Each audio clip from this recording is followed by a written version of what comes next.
chers frères et sœurs dans les Seigneurs, nous sommes très heureux de vous savoir nombreux en train de suivre votre émission Partageant le pain de vie. Aujourd'hui, nous allons partager dans les livres de Luc ou Évangile selon Luc, chapitre 1, verset 1 à 3. Luc chapitre 1, verset 1 à 3, j'ai lu au nom de Jésus-Christ. Plusieurs ayant entrepris de composer un récit des événements qui se sont accomplis parmi nous, suivant ce que nous ont transmis ceux qui ont été des témoins oculaires dès le commencement et sont devenus des ministres de la parole. Il m'a aussi semblé bon, après avoir fait des recherches exactes sur toutes ces choses depuis leur origine, de te les exposer par écrit de manière suivie. Excellent Théophile. Bien-aimé dans le Seigneur, Luc, qui est l'auteur du livre de l'Évangile qui porte son nom, est aussi l'auteur du livre des Actes des Apôtres. Il est l'un des meilleurs amis et compagnons de l'apôtre Paul. Il est aussi médecin de carrière, ou il était aussi médecin de carrière. Trois verbes importants prévus dans notre menu d'aujourd'hui. Le verbe écrire, rechercher et transmettre. Bien-aimé dans les Seigneurs, Luc est en train d'affirmer qu'il n'était pas la seule personne à entreprendre cette idée de composer les récits de l'évangile du Christ. Et cela nous amène à comprendre qu'il est très important dans notre vie de pouvoir écrire les visions, les projets et tout ce que Dieu nous met à cœur. Même la planification de certaines choses dans notre vie, nous devons les mettre sur écrit. N'oublions pas cet adage qui dit « Les paroles s'envolent, mais les écrits restent ». Si aujourd'hui, nous parvenons à lire et avoir certaines connaissances sur la vie de Jésus-Christ, c'est parce qu'il y a certains qui ont eu à entreprendre cette idée de mettre sur papier les événements de l'histoire de notre Seigneur Jésus-Christ. Même sur le plan scientifique, si nous parvenons à avoir certaines connaissances, certains principes de la vie, c'est parce que ceux qui ont entrepris des recherches avant nous ont décidé de le mettre sur écrit et aujourd'hui nous en sommes bénéficiaires. Donc écrire, c'est très important dans notre vie. Et s'il vous arrive que vous ne savez ni écrire ni lire, tant que vous êtes vivant, il n'est pas encore tard pour apprendre cela. Parce qu'il y a aussi des cours d'alphabétisation qui se fait dans ton environnement. Il suffit de se renseigner et de t'y mettre. Le deuxième verbe que nous allons partager avec vous aujourd'hui, c'est le verbe rechercher. Il a dit, après avoir entrepris, après avoir fait des recherches exactes sur les événements de notre Seigneur Jésus-Christ, sur les événements de l'Église, et c'est en ce moment-là qu'il a, lui, à les mettre sur écrit et à les transmettre à son frère Théophile. Les chrétiens d'aujourd'hui sont des oui-oui.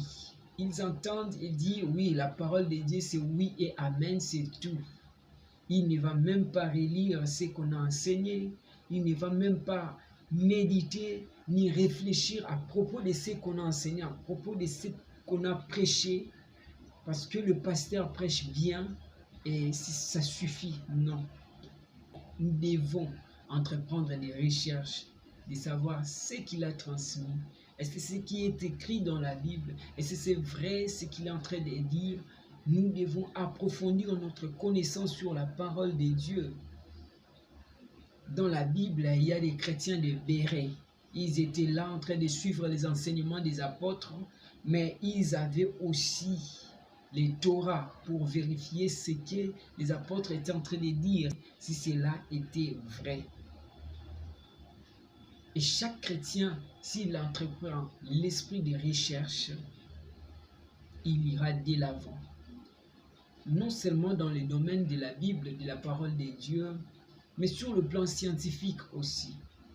Même si vous êtes un agent de l'État, même si vous êtes dans quel domaine, vous devez entreprendre des recherches concernant votre domaine de vie.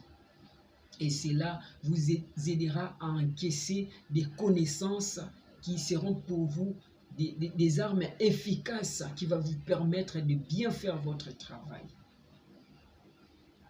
L'esprit de recherche.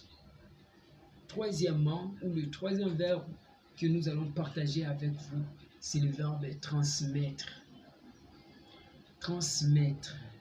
Nous devons savoir transmettre ce que nous avons acquis comme connaissance, comme expérience scientifique ou expérience chrétienne, expérience dans tous les domaines que nous faisons.